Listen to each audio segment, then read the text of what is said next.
I see the meeting is now streaming live on YouTube. When she says, please hold, it makes me feel like we're at the last 10 seconds before the rocket launches. Yeah, right. All right, and we are now live. Thank you. Okay. All right, I'll turn the meeting over to Elise. Great. So we will call the meeting to order and we'll start with roll call. Hey, Elise Lipnix Here. here.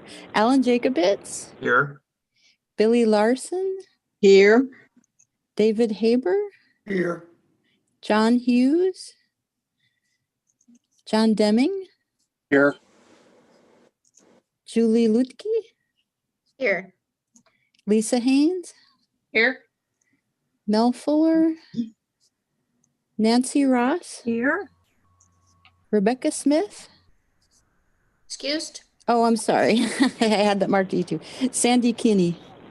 I'm here. Is it Linda Schellenberg? She's here. Yes, she is. She's now on my list, brand new. Yeah. Thank you. That's everybody. Yeah. Okay, and then do we have any introductions today?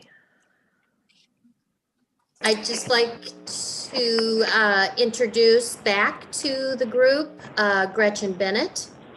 She is here from the City of Salem, City Manager's Office, and will be speaking.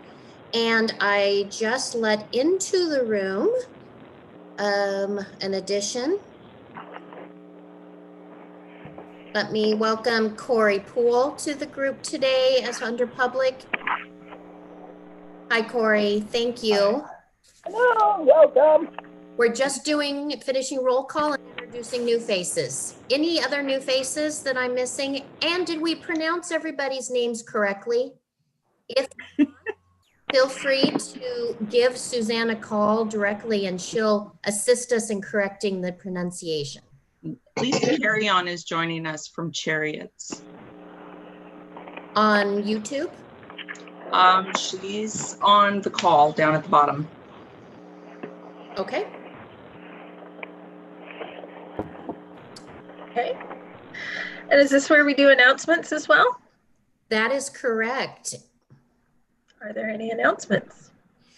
And if there isn't any announcements from the commission, we'll use this time to allow our 2 guests or 3 guests now to speak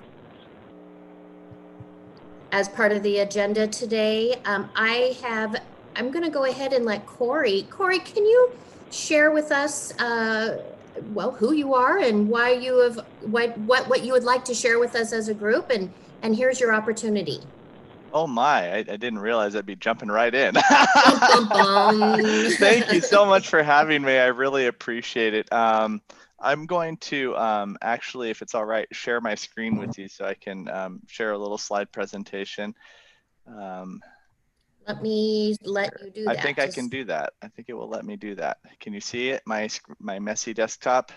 Yes. There we go. All right, we're ready to roll here.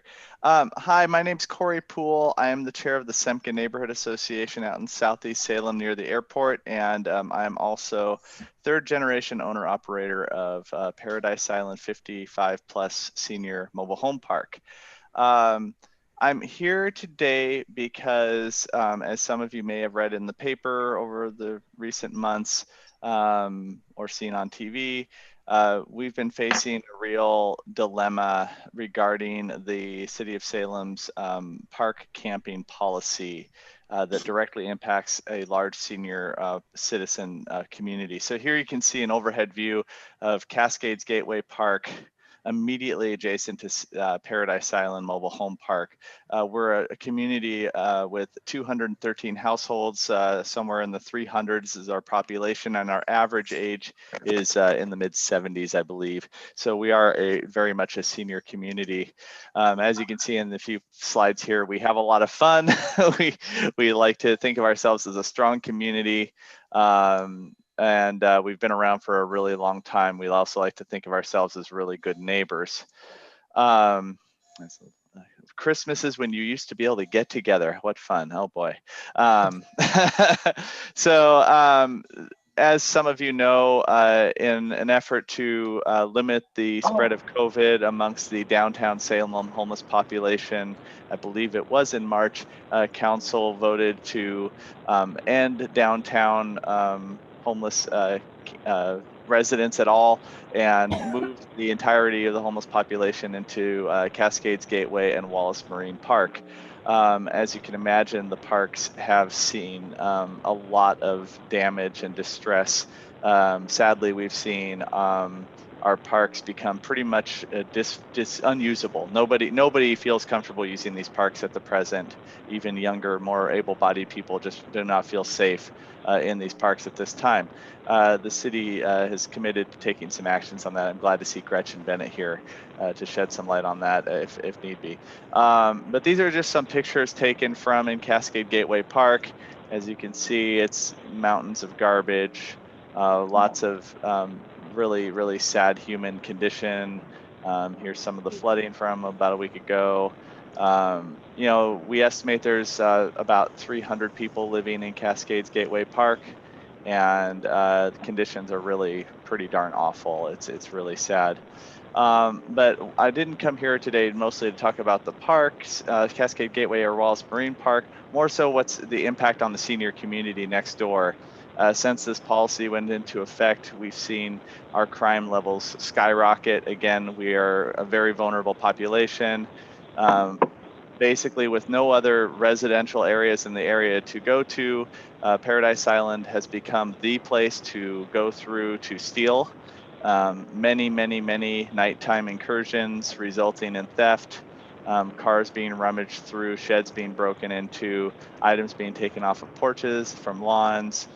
Pretty much anything that's not bolted down with any real tangible value will be taken. A break in here. And so it's been a really rough period of time for our community and for the people in the neighborhood in general. So why am I coming to you today? Because you guys represent the interests of seniors in Salem, and I'm really hoping I can get a strong letter of support from your board to one, end this camping policy in the park, which is the city is already moving towards. But secondly, to do it swiftly, to take action. Right now, City Council has granted a 6-month extension to the homeless camping policy. And I can tell you 6 more months of what we've been going through is going to be pretty rough for these folks living in Paradise Island Park. You know, we've done everything we can, increase security cameras, increase security patrols, adding fencing, but you know, they cut the fence. They, you know, come in pretty much when they want. It's really hard to stop this behavior. And just to not make it all doom and gloom, there are options the city is looking into. I know Gretchen is first and foremost the expert on this stuff. The city probably needs to do something like organized camps like other cities have done, safe, secure, organized camps where people who are on the street can get a little bit of a break and help get their lives kind of back on track. This is in Portland. Prior one was in, I think that one was actually New Mexico or something, but the one before that was Corvallis. So, you know, we have options here as a city that we can do other than just kind of leaving the homeless, houseless population to fend for themselves almost completely without services in the parks. And with that, I will just again ask for your support and let me know if I can answer any questions. Corey? Yeah. What proposal what alternative are you proposing for those folks in the park? As Gretchen would probably point out as well, the hope is to move into some kind of organized camp situations. So you have an alternative of organized, safe, secure service camps where people can move. I mean, the situation in the park now is literally anarchy. There is no patrol of any kind. There is no census of any kind. There are no services other than a few porta potties and a dumpster in the parking lot, sometimes a half a mile away from your campsite. You know, so while the city has committed to stepping up garbage pickup and trying to do more, well, it remains to be seen how well that will be implemented. I've seen, however, other cities have dealt with this. I think the only solution is smaller, organized camps scattered around town so you don't get this huge concentration in one place. That seems to be a big factor of the problem when you get hundreds of people. Okay, well, you started out by saying you'd like a letter from us. Yeah. But what do you want in the letter? Because I certainly condemn crime, but I don't condemn homelessness. What do Yeah, you so want in the letter? I would say first and foremost that a city park adjacent to a senior community is not the appropriate place for half the city's homeless population to be sited with no supervision and no services. I think that's the key number one takeaway. And then beyond that, I believe that the only viable alternative are organized camps. I mean, that like pictured at the end of my presentation, it seems to be the only cost-effective solution that could be implemented in a timely manner that could actually work, that is working in other cities. And is it easy? No. Is it free? No. Does it receive a pushback from neighbors? Absolutely. But of the alternatives, it's the only one I've seen that has, in my opinion, a chance of working in Salem in the next reasonable term for future. I mean, we could hope that housing could be built, but that if we all got going and said we're going to do this, housing will still take years to implement, like real housing. And so that's where I see these organized, structured, safe camps as a good stepping stone. So the letter you're asking for is to encourage a better location and better accommodation. Yeah, I mean, I'm not going to propose what to say in your letter. You guys are the board, but I would say first and foremost that a city park, especially a city park adjacent to a large senior community, is not the place to do anything remotely like this. We still expect Church in the Park, which is next to us, and our good neighbors. We expect them to be there. They could host probably up to 20 or 30 campers quite well. We think they would do a good job.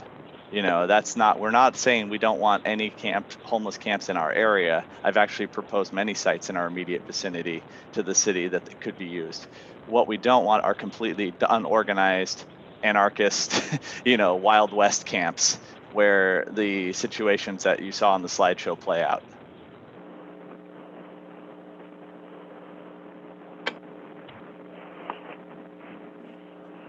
But of course, it's a tough balancing act. I mean, I understand, I think we all have compassion for the people living in these situations and don't want to see them suffer or necessarily all be pushed. I don't want to see them all pushed into someone else's neighborhood either. I would hate to see them all pushed right back downtown and start this whole cycle over again.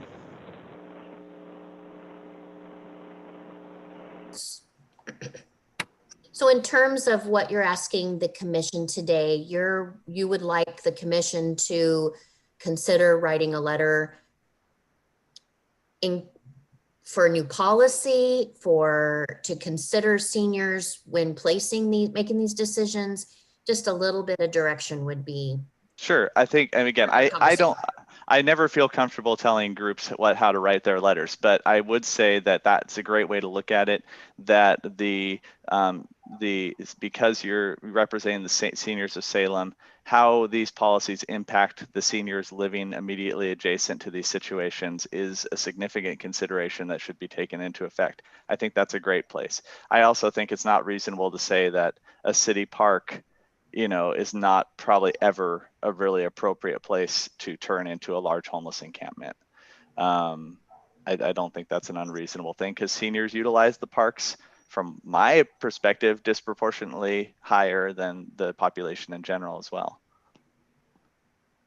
But in this specific case, and the reason why I focused on Cascade Gateway and Paradise Island more so than like Wallace and West Salem, is because of the large senior population in direct proximity to this large unregulated homeless population, creating real problems, real impacts on seniors' lives. And believe me, I hear about it every day.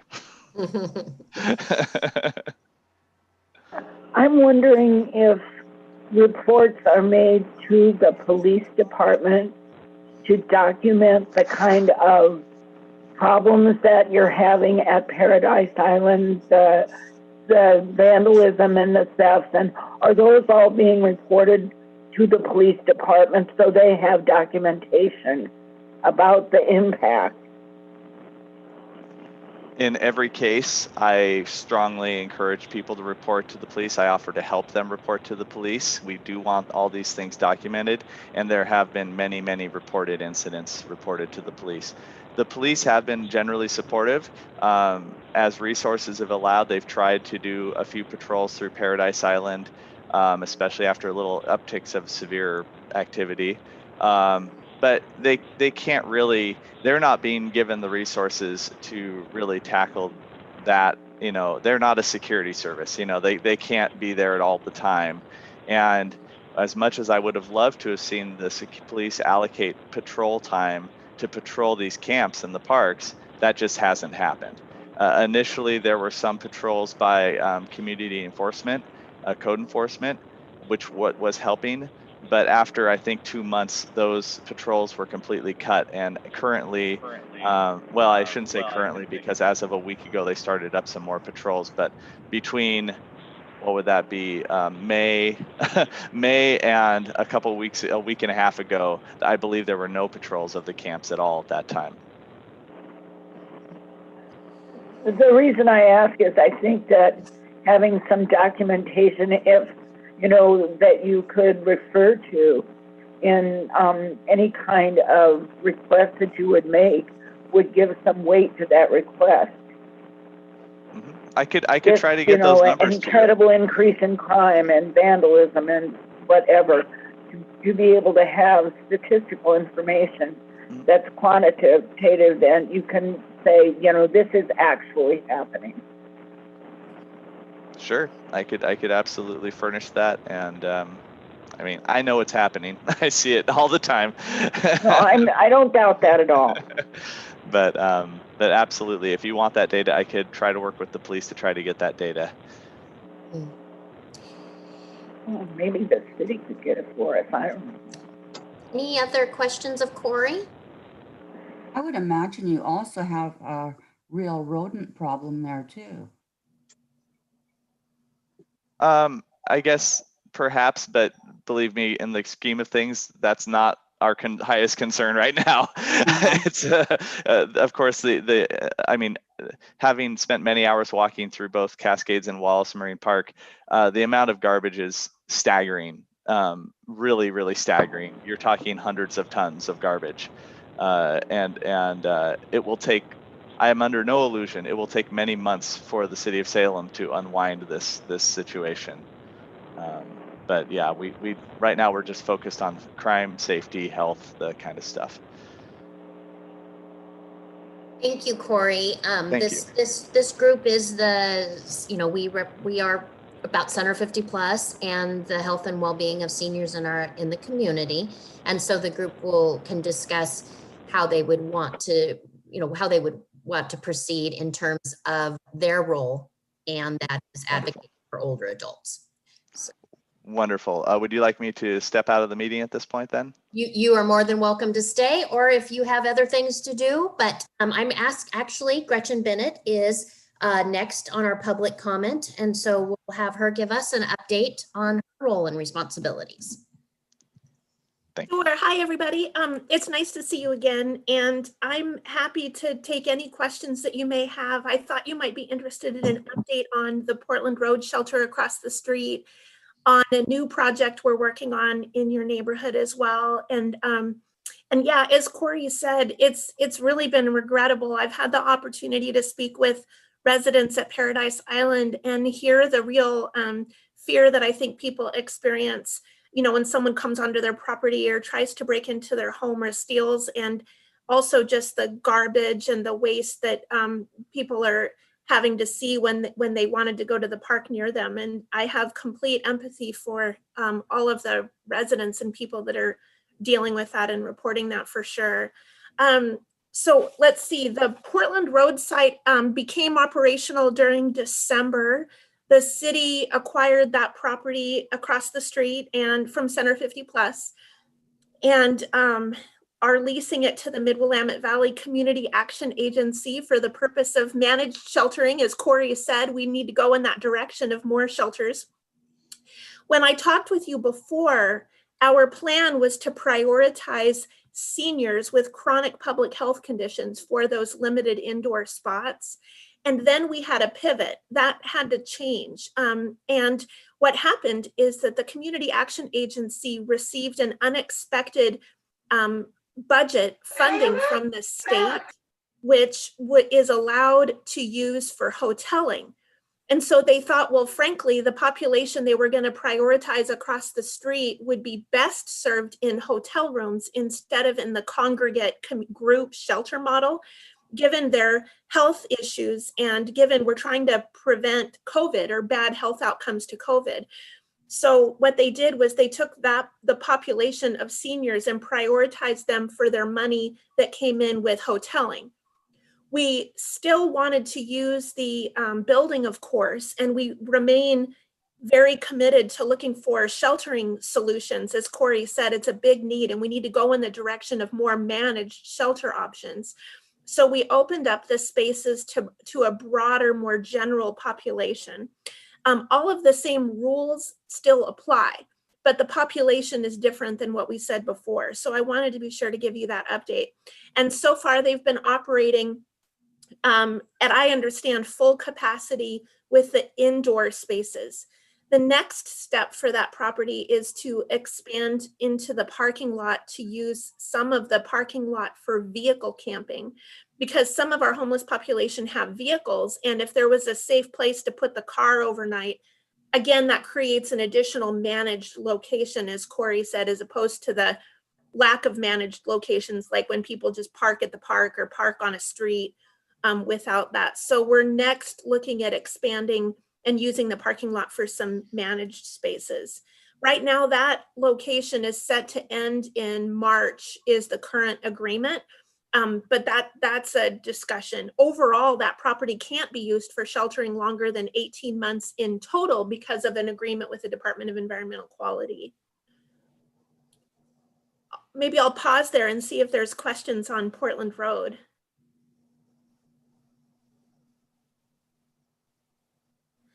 Great. A second project that's now underway, probably the most common question I get is, why don't you use the fairgrounds?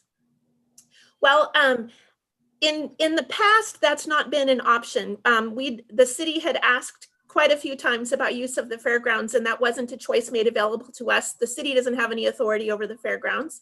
But now, today, we're in a new world and a new time and new community issues. And indeed, the fairgrounds is in a conversation with us.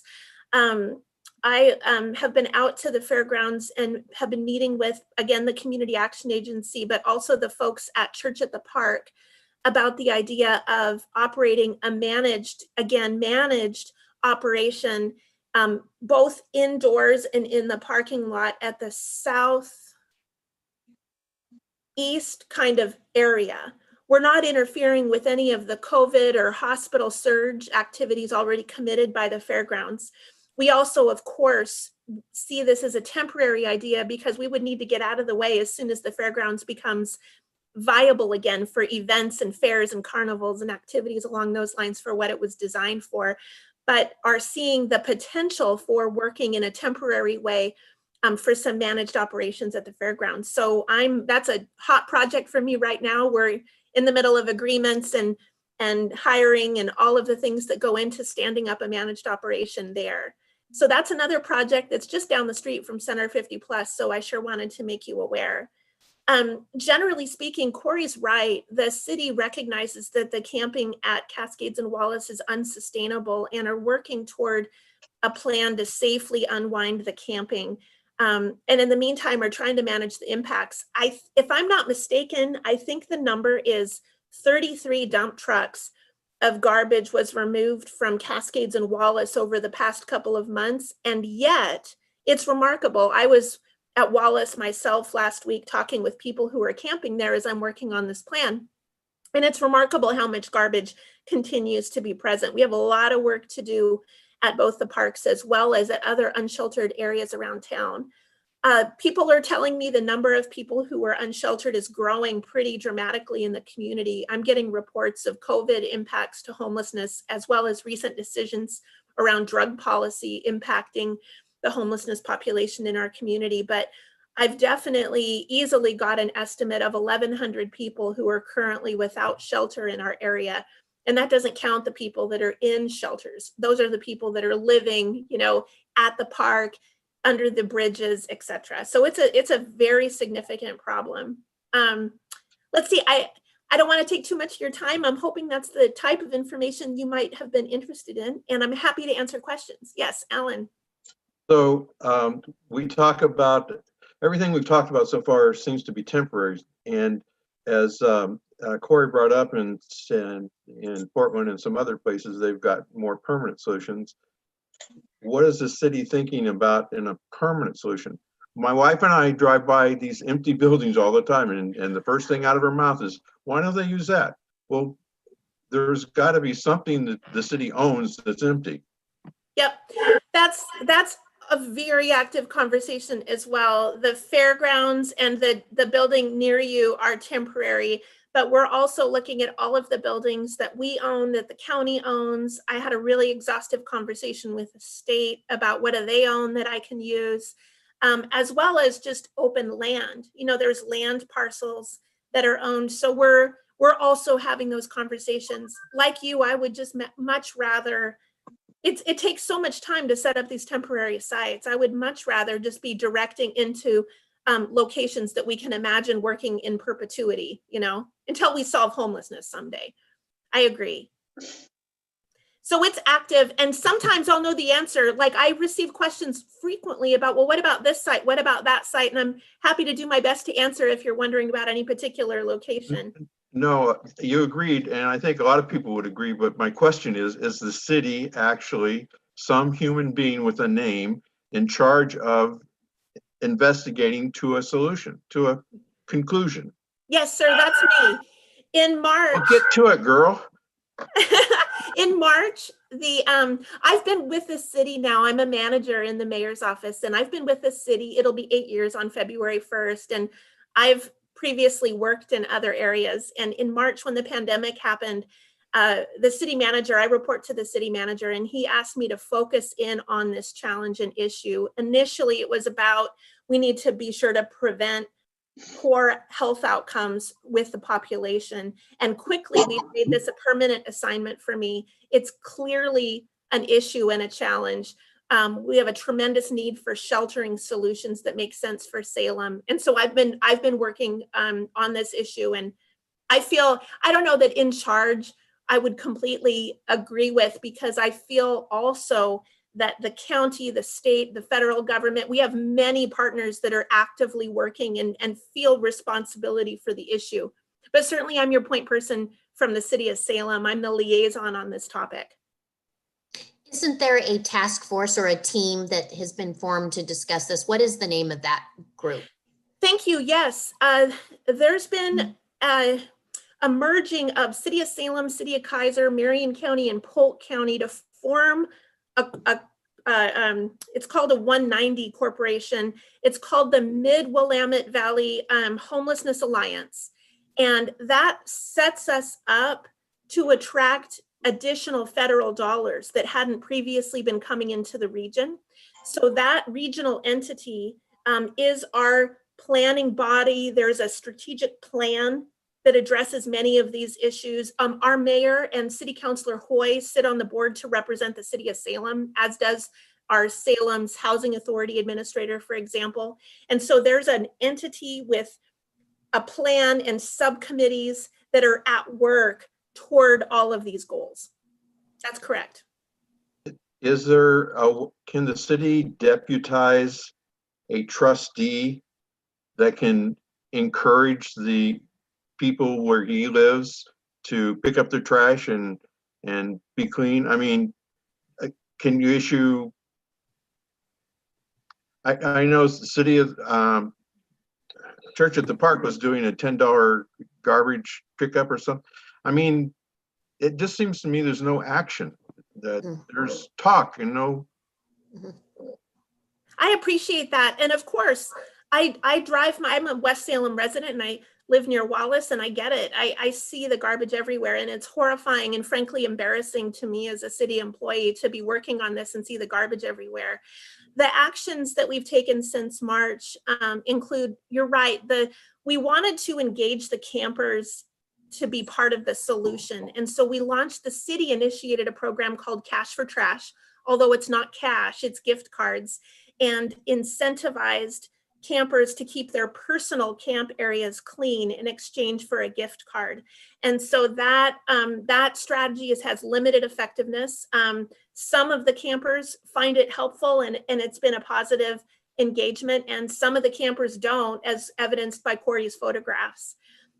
We also have done a series of cleans where we've come in and hired a company and done deep cleans of areas, and yet tremendous volume of garbage remains. The volume is really staggering. When you think of over 1,000 people in Salem living without garbage service and living without laundry and living in a fairly disposable lifestyle, you know, their food comes to them in to-go containers, especially during COVID. The volume of garbage has been very staggering to me. So we started talking to the garbage haulers in the county about, we need a solution for the waste management issues around the unsheltered. And so we were delighted when the county agreed to, this is going to sound so governmental, but agreed to form a committee. And we got all those people at the table, and we're talking about how do we create a regular trash pickup at all of these locations that engage the campers in using trash bags, and have the garbage haulers come around and pick it up. But we can't just trust that the campers are going to set the garbage out. So it's a partnership that engages our nonprofit partners. So the campers get the bags, the nonprofits come and essentially help coordinate and make sure that we're meeting the organization required. And then the garbage haulers, we're hoping are going to come around and do a regular route and then handle the disposal fees. So all of those, that's the workflow that we're working on right now. In the meantime, we've provided a lot of garbage bags and gloves to amazing people, ranging from volunteers to staff that are working with campers on collecting garbage and throwing it away. We're having a little trouble with community members dropping off their garbage at homeless camps. That's been an issue that we've discovered as a problem. But I do apologize. I was born in Salem. I'm horrified at the volume of garbage that's all over the place, and I'm hoping we're going to have good progress very soon. The garbage committee meets again this Thursday, and I'm hoping we're getting the answers very shortly about how to improve that situation. Last question, I promise. Oh, no worries. Are you considering in all these things a distinction between children, women, men, aged folks? Yes, if I understand your question correctly, there's strength when a program or an approach can be specific to that population. For example, we recently opened a shelter on State Street that was focused to serve women, and there's room for a child, for example, if they have children as well at that shelter. When we can focus and target and serve a particular population, it gets to what Corey said. Corey's right, that I think the research and our experience would show that smaller managed operations, particularly that target particular identities or communities, can be very successful. So that's a direction I'd like to see us go to. So Gretchen, I just wanted to add, I'm glad to, I wanted you to talk to, and thank you for mentioning Polk County and Marion County. Both of those are involved in that, and that addresses the mental health, the health of the people that are living there. And, you know, one of the things we keep talking about is picking up garbage. And what I've learned in my world, we're always concerned when we enter a home that is a hoarder. And what we do is we Band-Aid it and we say, okay, get a crew, go in and clean up. Well, there is this whole mental illness that goes with that. And if we keep cleaning it up, we never get to the problem. And I'm hoping that that's the role in Marion Polk County, is that we get to, why are we okay living with this filth? Why have we allowed this garbage? Why, you know, because there is a component there that has decided that this is human enough for them to live in. Marilyn, that's a significant component. Even simply, I hear stories from the crews that are cleaning where they have conversations with campers, where the campers feel that the items are very important to them, and perhaps display some behavioral health challenges. I'm not a qualified mental health professional, but from what we imagine as lay people, and we're unable to take the items because they feel that they're personal property. But we're thinking, oh my word, you know, we're recognizing symptoms of hoarding, and there's a significant lack of solutions around behavioral health that ranges from there's a policy agenda to implement here to new ways of transitional and group home housing. There's a significant percentage of people experiencing behavioral health challenges who are also unsheltered, and it's dramatic and a significant problem, and speaks to overall effectiveness of some of these strategies. I think Corey, you know, Corey mentioned that in when he was sharing is when you have these unmanaged locations, there aren't the services, but if you have a managed smaller group, you can feed in some of the programs that are the wraparound programs that will help people be more successful. Yeah, and I don't want to leave you with the impression it's what Corey said is accurate. It's also true that we have had I've appreciated the outreach teams that have come and visited the camps on a regular basis. We have a position at Salem Housing Authority. We have something called the Be Bold Street Ministries. We have the Kindness Closet. We have the Community Action Agency Arches team, who all physically walk through, and their whole intent is developing relationships with people who are camping and work to resolve barriers and help people take the next steps that are needed to take. So that's an active and regular experience through street outreach. But that's not services. That's Corey's accurate, but we also have street outreach at the camps. Great. Thank you both. I appreciate you coming and giving us an update. If there's nothing further from me, I have another meeting I need to go bounce into, so I'm going to say goodbye. But if there's any other information or questions I can answer, or if you experience challenges with the camp across the street or the potential camp at Fairgrounds, don't hesitate to let me know and I'll do my best. Not that I can solve everything. Corey's had lots of problems. Thank you. Thanks.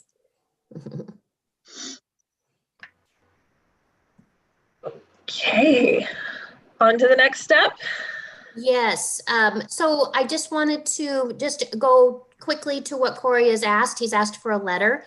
Just a reminder, we are advisory to, we've been appointed by the mayor to represent senior concerns, and particularly those things that affect Center 50 plus, but also the greater population.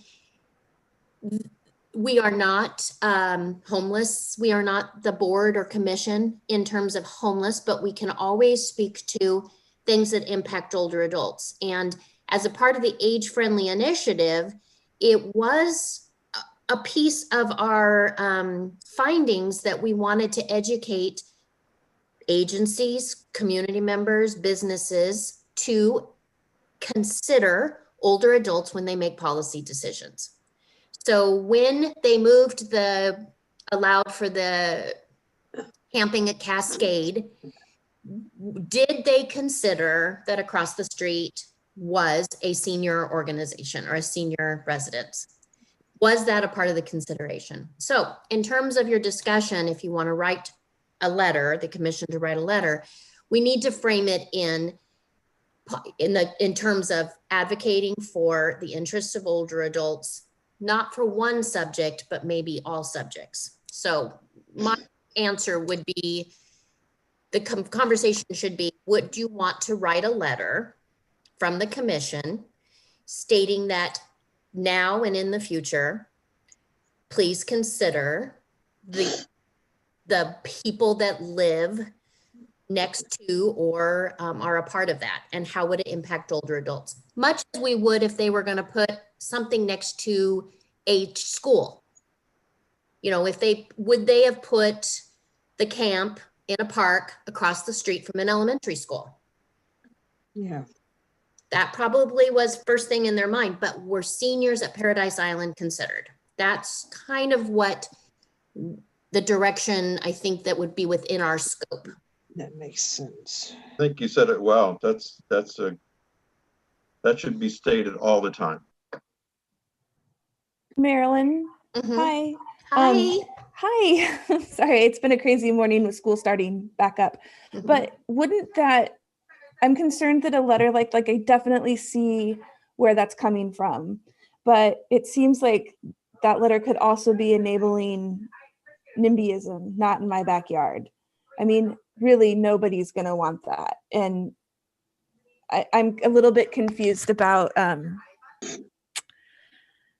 if the property is, if the camp is managed well. I mean, we heard Gretchen say the amount of trash that's produced is enormous. And, you know, we as a family of 4 produce a lot of trash as well. So if you times that by how many people you've got in that camp, I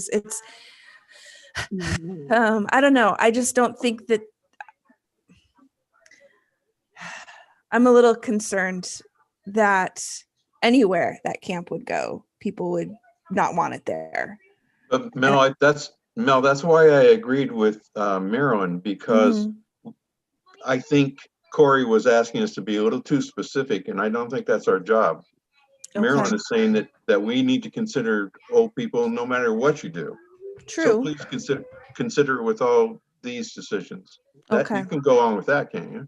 Yeah, Well, absolutely. Which I'm actually thinking we wouldn't even say Paradise Island No. to do about camps. It would be, here's the time to send a generic letter to our council and our mayor that says, as you proceed with policies and procedures, please include seniors at the table on how it will impact them, Okay. and consider the needs and interests of older adults in your decision making.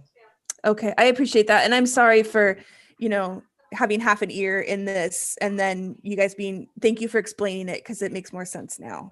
Well, I mean, because I feel like we can't weigh in on where they place camps. I feel like we can't really weigh in on homelessness in terms of how I'm not sure we're in that place, but we place of saying, hey, don't forget, as you're moving forward, to address and to discuss how will this impact an older adult. Okay. Thank you for helping me understand that better. Does that sound like, but then again, I'm not the one who decides if you do that. So right. The commission needs to decide, do we think this is is this a moment to say, hey, don't forget about older adults as you proceed with all policies? Okay. Thank you. Mm-hmm. I'd like to make that motion that we write a letter to the mayor reminding him to consider us whenever he's making any decisions. This is an older. Okay, it's open for a second. Linda, did you second? Yes. Oh, and Lisa, who do we want to arm wrestle? Who gets the second? She beat me to it. I was trying to get unmuted. So would anybody for the record want to state what the theme and tone of the letter will be? That's not me speaking. I think requesting to the council and the mayor's office that they consider older adults when they are making policy decisions as it relates to how it'll impact that population. I did. Sounds good to me. I'm a little cautious about being too generic because I think it can be swept away. I guess if in the body of a letter, I would just say, in this particular lens, as you approach, problem solving, particularly among the homeless population in Salem, can you please consider the needs of older adults? Just because I think if we are too generic, then it's just, oh yeah, the seniors. Yeah, we always have to consider that. I don't want to wordsmith or anything, but I just want to throw that caution out there that yes, broad in scope, but definitely to the point of what the concern that was brought forward in keeping that in mind. I like that clarification. I do too, Julie. I think that's a really good point. Mainly, we also want them to consider the special needs of older adults in the homeless population too. So how they make policies and procedures and move forward with these different projects, both those impacted and those, Affected. and next to it, that there is some consideration. Feel comfortable with saying, please consider the special needs of those that are in the homeless population. Definitely. So, John, I see you. Anybody else have any comments? Are you going to vote to provide direction to me? Anybody? Call for the vote? I'll call for the vote. What does vote mean? Who's that boy? That's Charlie. He's in first grade. I'm in first grade today too. Okay. I second.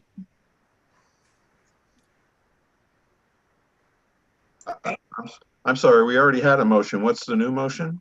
Well, I think there was some clarifying language. We want to make sure everyone's okay with the more specific of that small amount specific addition. So it's not so. So it was an amendment to the motion. Yes. So we still have one motion to vote on. Okay. Do you want me to call the vote? Yeah. Okay, all in favor, say aye. Aye. Aye. Aye. All opposed? Any opposed? Okay. So in terms of those that have spoken, I will go ahead and draft something, and then I will send it out as draft to the commission for some just quick feedback. If I'm not in the right direction and you are opposed, you need to reply back to the full commission so that we can have a dialogue. Okay. Great. All right, Elise. All right, moving on. Are there any additions or deletions to the agenda? Yeah, what? Okay, is there a motion to approve the agenda? I approve the agenda. Okay. Second? Second. Okay. All in favor, say aye. Aye. Aye. Any opposed? Okay, the agenda will stand as written. And we are going to vote to approve the minutes of December 1st. Are there any changes to the minutes of December 1st?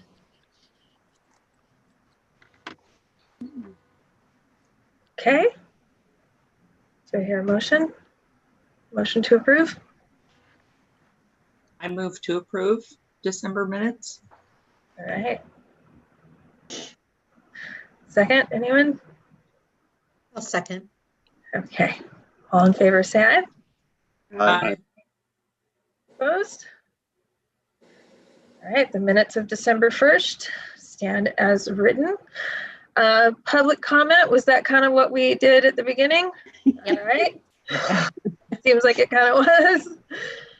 And then we have our action and or discussion items, which is electing officers for 2021. So Marilyn, do you want to present that? Well, Rebecca has agreed to continue. Elise has agreed. Is there anyone from the floor that is dying to be a chair or vice chair and wants to fight these two for it? Have you ever seen a Zoom tussle? It's exciting. One-on-one. Well, if there isn't anyone from the floor, then Elise can call for the vote or the motion to accept the two positions, and then a second, and then a vote. Okay, motion to accept the two positions as presented. I move so. Okay, I'll second. I'll second. For the record, that's Elise Lipnick as vice chair, co-chair, vice chair, and Rebecca Smith. what is her last name? We'll find it, as the chair. Okay. All in favor, say aye. Aye. Aye. Opposed? Say nay. All right. Officers have been elected, it seems like. And on to information reports, and thank you so much. Marilyn, take it away. All right, so we sent you my report this morning, I believe. I'm going to keep it brief because I know we all have, some of us have commitments at 10:30. I'm sure all of us have things we'd like to do today, but a quick update. The WOW van continues. Center 50 Plus continues to do massive outreach, including our health and fitness, our caregiver support, our bingo, all of our different outreach. Over the holidays, though, the big focus was Thanksgiving meal that went out to our food and care box program recipients, our ham dinner meal that went out to our food box recipients, and then be a Santa to a senior. In partnership with Home Instead, delivered several hundred presents to our seniors in their homes. So that was a huge outreach, and I know appreciated by many. Made us all feel really good to be doing stuff that way. We're continuing to do in-person services on a very limited basis. As you know, our building is closed to drop-in activities. And these are the ones we're being allowed to do currently: Medicare counseling, which is one-on-one, in-person wood carving class, which is limited to 5 with social distancing and reservations. That has worked smoothly. So as soon as this most recent pause has passed and we feel like we can move forward, we will start offering a few more 5-person reservation courses. We just are going to take a little bit more time. And then we've been doing some socially distanced drive-through special events. Our New Year's Eve party was fun. It was fun seeing folks. And we served about 90 people. And then we delivered an additional 15 to some of our shut-ins, our homebounds. And so that was a really great event. Our WOW van has been busy. As a matter of fact, I got excited one day when I booked it and Cheryl booked it, and we had a dilemma. We had too many people that wanted the WOW van that day. So it was pretty exciting. The WOW van continues to deliver front porch services, activities. Mainly our focus, though, is health and fitness. Cheryl is our main WOW van driver currently, and she goes out and delivers fit and fun packs, does welfare checks, that kind of thing. This last week, one of our folks, Virginia, some of you participated, she turned 90. And so we went and did the WOW van, led the way, and we did a birthday parade. And we had, I think, 17 cars? It was really pretty impressive. It took up the whole 2 blocks, so it was fun. And actually, today we have another one at 4 o'clock. So I'm just taking the van out and I'll go greet people. I see Wendy is on there, but I'm going to let her get adjusted and have her do a quick little update. I'm going to skip Wendy and come back to you, Wendy, and I'm going to go to Kanoy. Would you please give us your health and wellness report? Sure thing. So like Marilyn had mentioned, we are seeing a lot more action with the WOW van, which is exciting. For health and wellness alone, we are certainly excited about it, but we're seeing 10 patrons. Seeing them, meaning we're either coming by and having Cheryl do a fitness demo with them outside on the porch, of course, or we're sending them fit and fun packets. Either Cheryl or myself calls weekly. Certain people just said do bi-weekly just to do check-ins and see how they're doing. I found that has been the biggest thing that people want is just somebody calling to check in, which is kind of neat. especially after the holidays. I talked to a couple of our folks yesterday, and it was fun just to listen to what they did. And, you know, with everybody having to change things up a little bit this year, it was fun to hear different ideas. So really excited to continue our motion with the WOW van.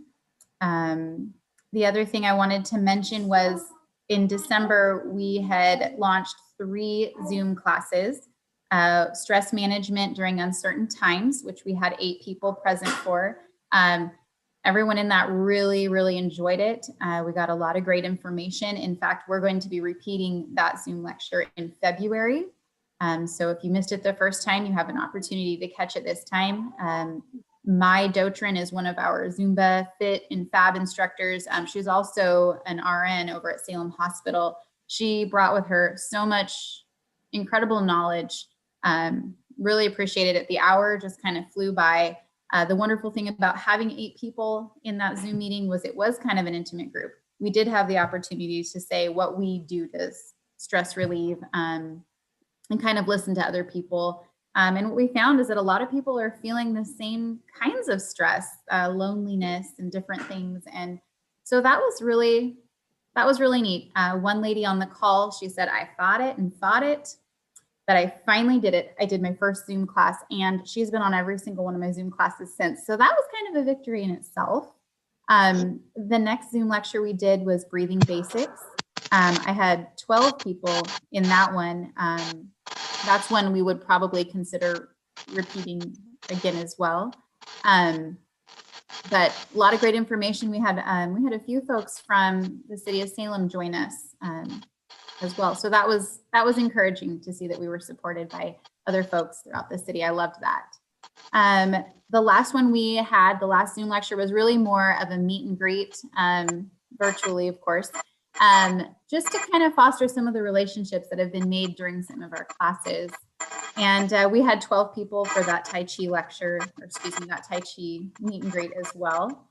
And they asked to continue that kind of a visit session at some point. So I think we'll do that here in the future. The next upcoming Zoom lecture we have is on accountability and motivation. That's going to be on January 26th. And from 10 to 11. So if you're interested in just getting some ideas on how to stick to those resolutions that you made a few days ago, this would be a good one to check in on. All right. One of the other ways that we're trying to reach out right now is, as you know, our fitness online classes. We had received, we had put, is that my, did you guys hear that noise? Is it me? Because I keep hearing a noise as well. Anyhow, we are putting out our 2nd season of online fitness classes, and we hope to get those out sometime next week. What we'll do is we'll probably getting those out to all of our members. They are also just $20, so you can register online and have the opportunity to take those classes as well. And that's kind of where we're at. Kanoi, thanks for sticking with the folks and encouraging them to work on their health and fitness and be together and put each other on. So I think that's the best part. No problem. Okay, let's see. I'm going to hit lifelong learning. Bonnie has been busy teaching these variety of classes. We have still the acrylics. We have the Zoom chat groups. We have a monthly community craft group, one day a month, or every first Thursday. Yeah, once a month. We have a jewelry beading and recording and Q&A Zoom class, which has been super fun.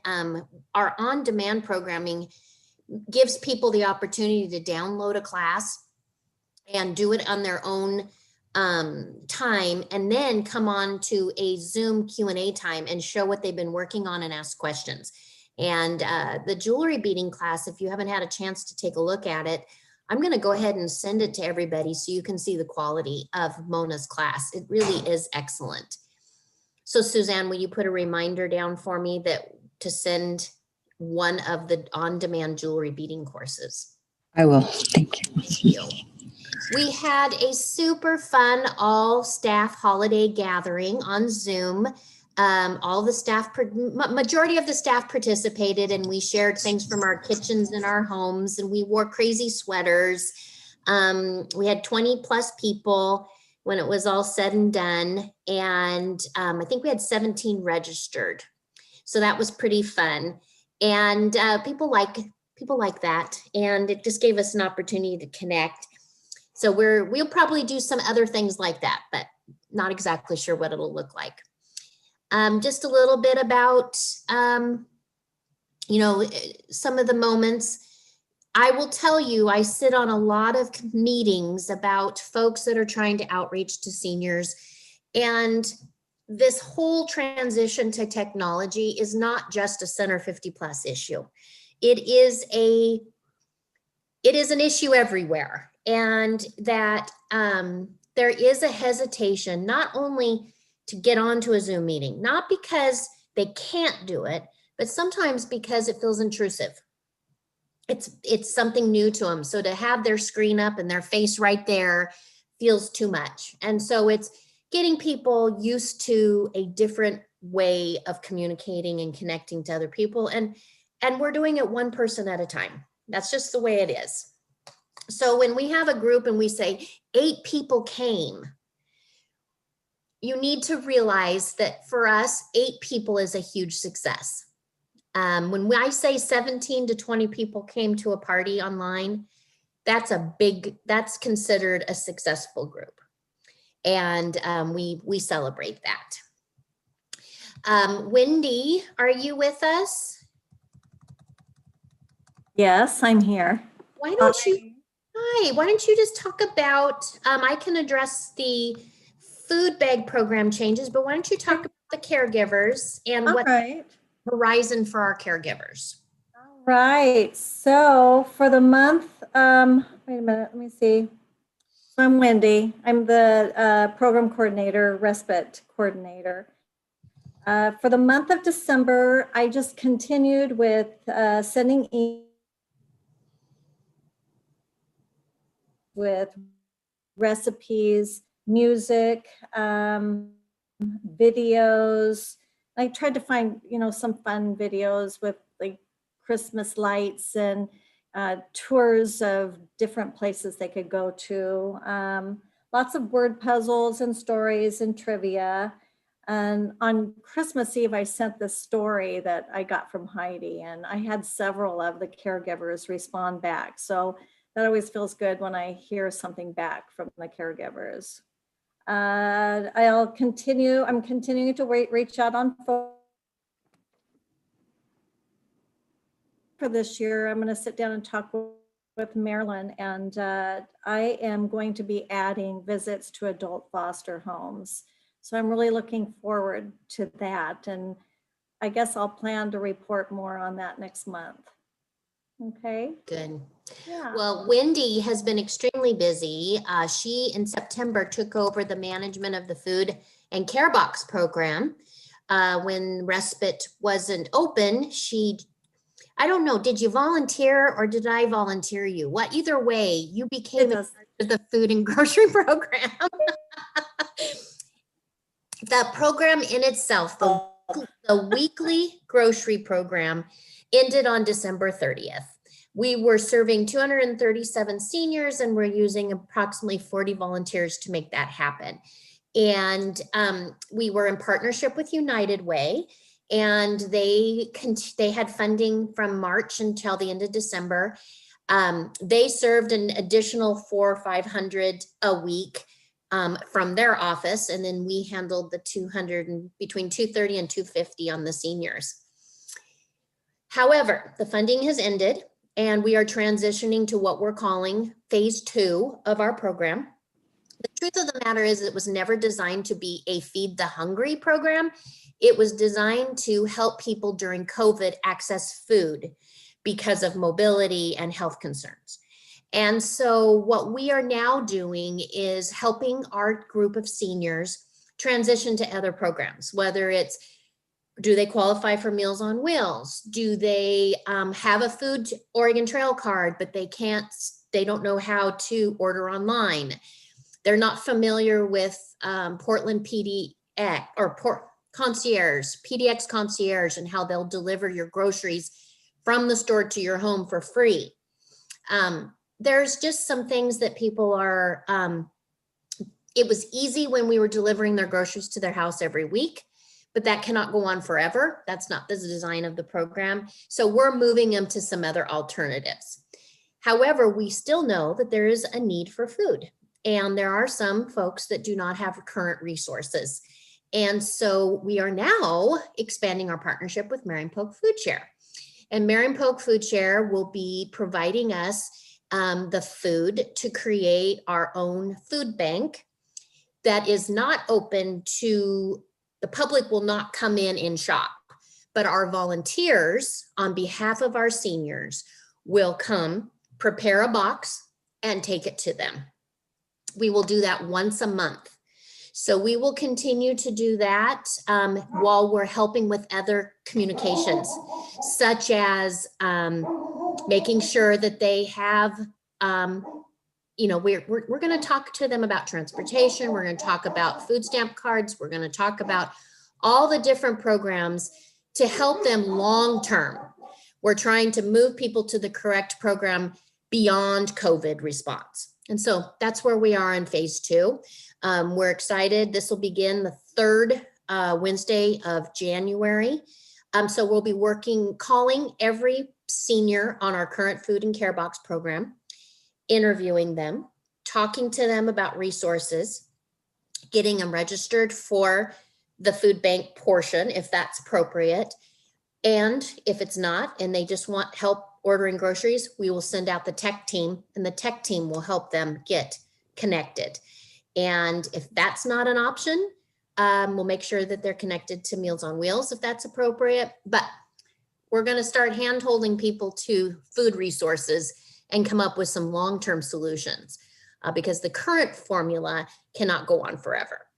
And phase 3 of our plan will be what I'll talk about next in terms of long-term supports and volunteer programs.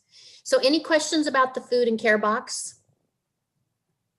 It will be a transition because we've kind of set people up to get the exact same thing every week: eggs, milk, cheese, bread, pretty much most of the time.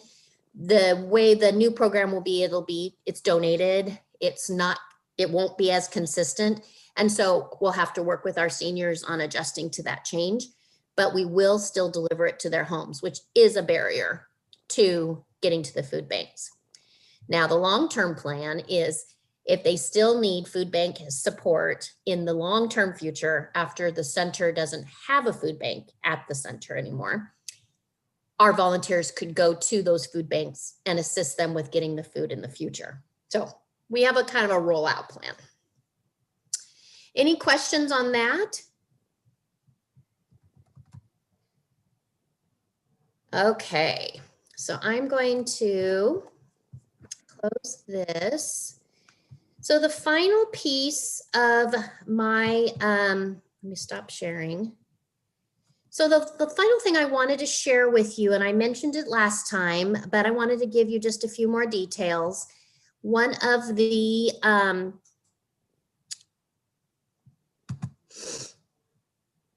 we did receive confirmation that we have received this grant. This grant was funded. I have 2 grant partners, United Way and Mountain West. The program is called Village Network and Outreach Services. And really what it is doing, it is creating an umbrella, a framework around the work we have been doing through COVID, which is primarily outreach, reaching to people's homes where they live to bring them services. And COVID launched us. The loneliness campaign has always been there. We've been working on that for a long time. COVID elevated that demand and need. Now we have created a framework around it so that we can carry on beyond COVID. So just a little bit about our thought process behind it. The support of it is people want to remain in their homes. We know, though, that people need supports to remain in their homes, that it's one thing to just want it and it's another to make it possible. And how can we help people remain in their homes safely? You know, people say they want to stay in their homes, but often we're so socially isolated in our homes, we're actually not even as healthy as we could be. So the same thing, that the one thing that we really want may also be unhealthy for us. So how can we make both worlds work? Remain in your home and remain connected to others. And that's what this program is about. And we know that social isolation leads to these things: reduced lifespan, dementia, depression, cardiovascular disease, and we also know increase in fall risks and falls. So we know that outreach is essential. And frankly, there is never going to be enough funding in any agency level that will give people all that they need to remain in their homes. What I'm trying to say is a case manager is limited on how much time and attention we can give to that senior. So an agency can't do it. A church cannot completely do it. Our City Center 50 Plus cannot completely do it. But to provide wraparound services, you have to get an entire community to wrap around that person living in their home. So I guess what we're saying is this is really a collaboration of all Center 50 Plus, agency partners, volunteers, churches, schools, you name it, to help seniors remain safely at home. We are the hub. We will lead the group. We will be the primary leader. However, we are not doing it alone. What we're doing is we are the glue that is going to bring these other organizations together to provide services. We have always said we wanted to be a senior center without walls. COVID made that true. It held me to my words. It said, okay, you've always said this, is it true? That's really what we're moving towards, is being a senior center serving people that you don't have to come to Center 50 Plus on Portland Road to be connected to Center 50 Plus. You can be a part of something from your home or in your neighborhood. So how does it work? Center 50 Plus will be the anchor. And when we use the word village network, we're really saying people, the word you always hear, well, it takes a village to raise a child. Well, frankly, it's the exact same for seniors. It takes a village to help a senior in their older years. And we want to be that anchor to the project. The cornerstone pieces, though, it's based on friendship, bringing seniors together, creating friendships among other age groups, creating friendships among neighbors. The services are brought to your door, or online, or through the WOW van. So we're not saying come to Center 50 Plus. We're saying if you can come, we want you to come. But if you can't come, we're still coming for you. We're still going to be there for you. And then, of course, age friendly. Our goal is to promote a livable community for all generations, and that we will facilitate these healthy conversations about what that means to be an age-friendly community. So what do we offer through this grant? The things that we've already been doing: daily check-ins, friendly calls, friendly dog visits. We'll also do what we normally do with our Act Now team and volunteerism. And of course, all the social gatherings and all the things that we do at Center 50 Plus. That stays, that's the glue.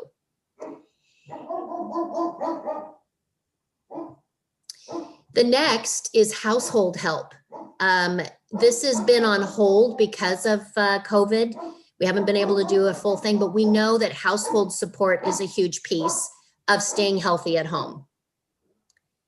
Up next, we are offering this and we want to expand, but that's technology assistance.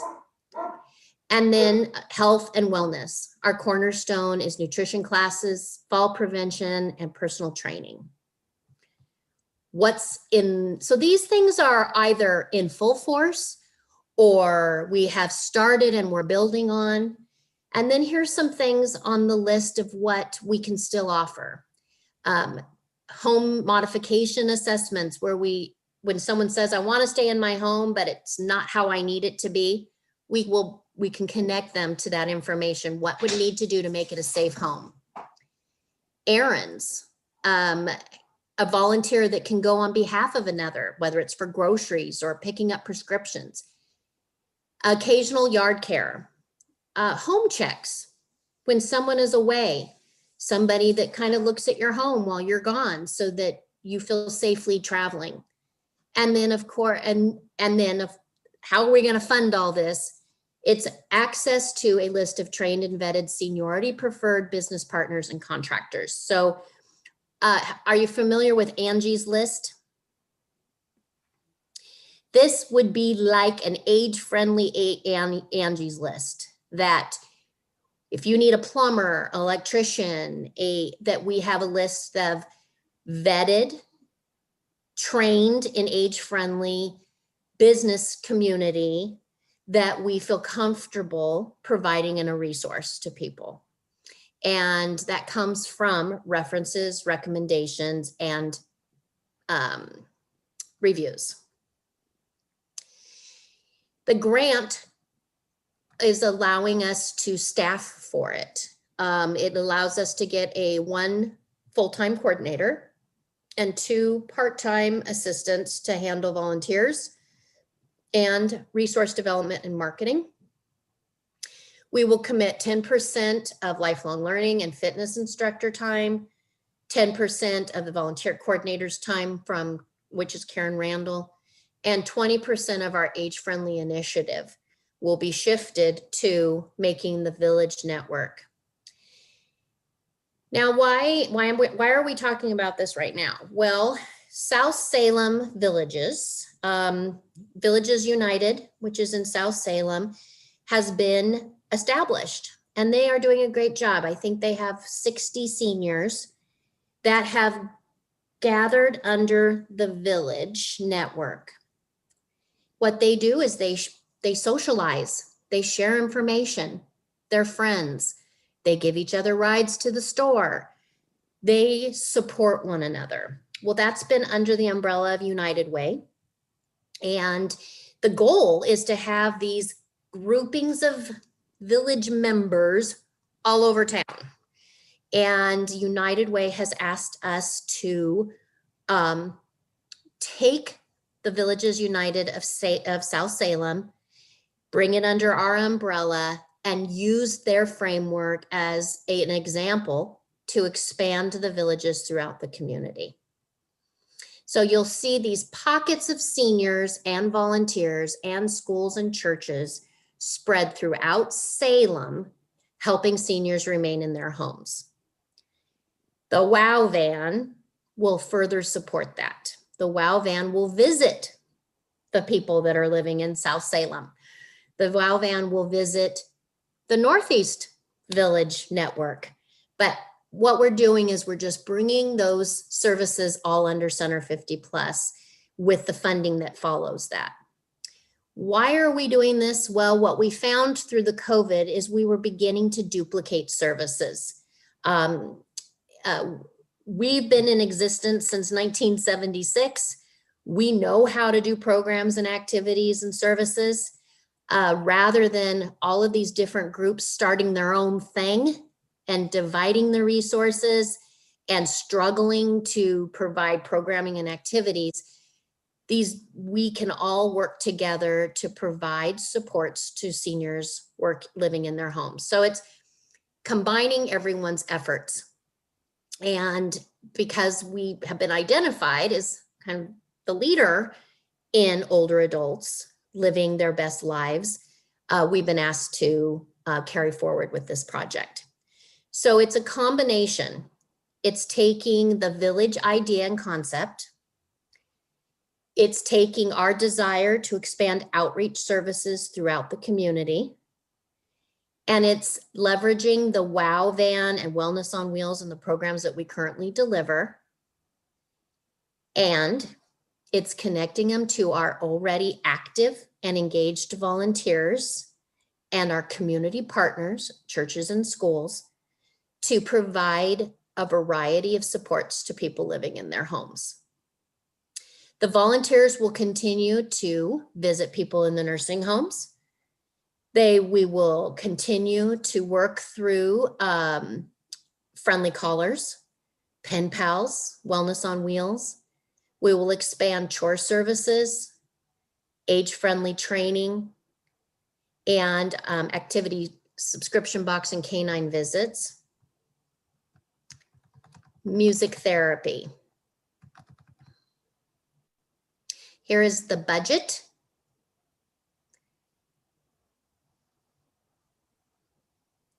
Please note that these are just totals. That means all total cost of what it costs to employ somebody. That is not their wages. And then materials and supplies. The way we will long-term fund this is through the business certification program.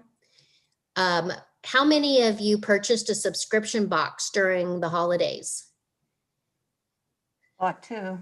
Yeah, so the subscription box program will also support this. The subscription box was a box of activities and goodies that go to homebound seniors or people living in care facilities. And you can purchase it or donors can sponsor them. We will have an activity program and a mobile service and delivery. We are exploring a fee for service with a sliding scale. We do not want cost to be an issue. However, we have a large population that want to contribute something. They feel comfortable with a sliding scale. And we're going to volunteer engagement, including people of all ages and abilities. So that the age-friendly, let's see, the Village Network, outreach services in partnership with United Way and sponsored by United Way and Mountain West is already in place. We're just kind of grouping it, organizing it, and moving it further to another level. So that is the current grant that we received. Do you have any questions on that? I'm sure tons, because we're going to be breaking it down. It's big. It's big.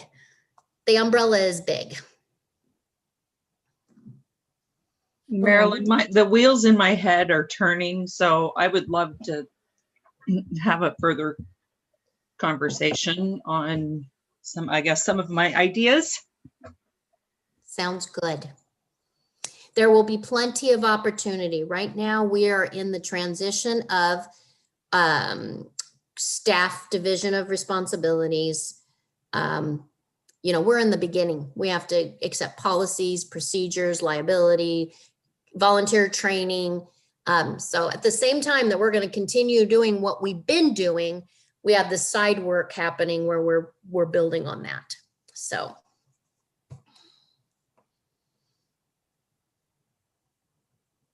So this village concept has been going on for 30 years, started in Boston, Beacon Hill, and there's something called the Village to Village Network.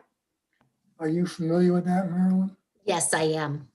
So it connects villages all around the country, and the villages help each other deal with problems and support. And there's a annual meeting.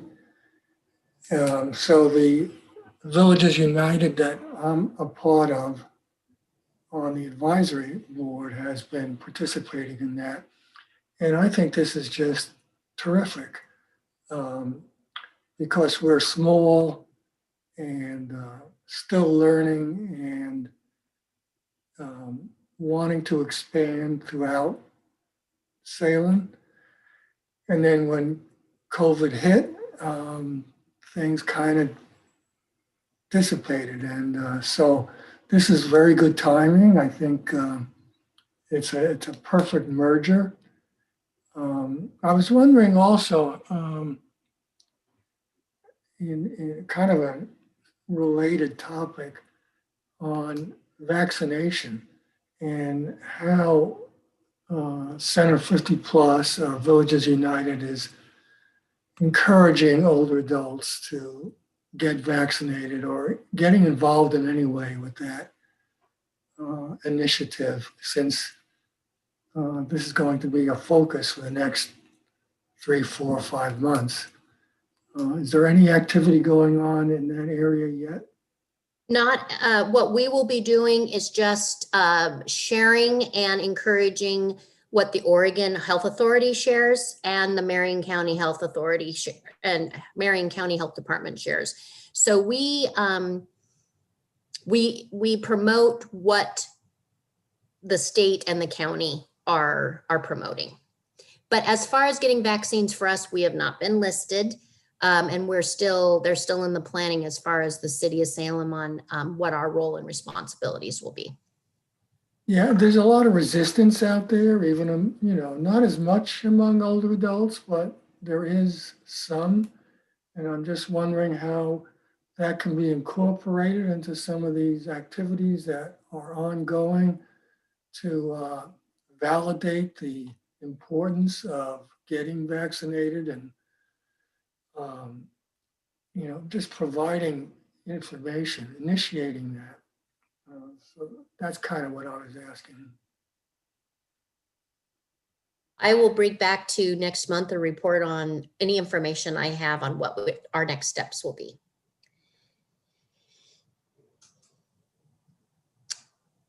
I want to thank everybody for joining us today. And if you have any questions, feel free to give me a call or email me. I have an emergency phone call coming in. I'm going to turn it over to Elise. Okay, and I'll let her adjourn the meeting or continue conversation. Well, should we call the meeting for adjournment? Motion to adjourn? Motion to adjourn. Second. Whoa. I'll take that as a second. All in favor, say aye. Aye. Aye. All opposed? All right, everybody. It was wonderful seeing you. Thank you for coming.